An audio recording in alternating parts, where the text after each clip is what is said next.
In 1839, the residents of the area petitioned the government to establish a post office in their growing community. While the government agreed that a post office would work in this area, the residents were initially denied due to a naming conflict. We know that this was an area that was known well by French fur traders. In fact, the first residents of the area were truly members of the Ho-Chunk Nation. But during the Black Hawk War, troops that were coming out from east were very impressed by the landscape. They actually referred to it as Eden. They were taken with the rolling prairies, they were taken with the sparkling waters, and it's actually from there that they named it Prairie du Lac. And that was a perfect name because it was very descriptive of the landscape.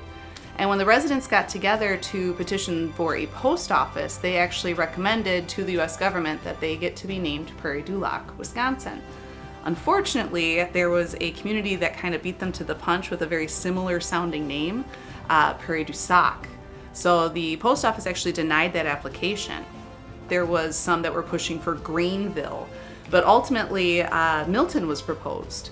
Milton was proposed actually after a town in Pennsylvania where one of the residents had actually moved from, but it was also in honor of the poet John Milton, whereas he believed this was his Paradise Regained. In honor of John Milton's poem Paradise Lost, this was Paradise Regained.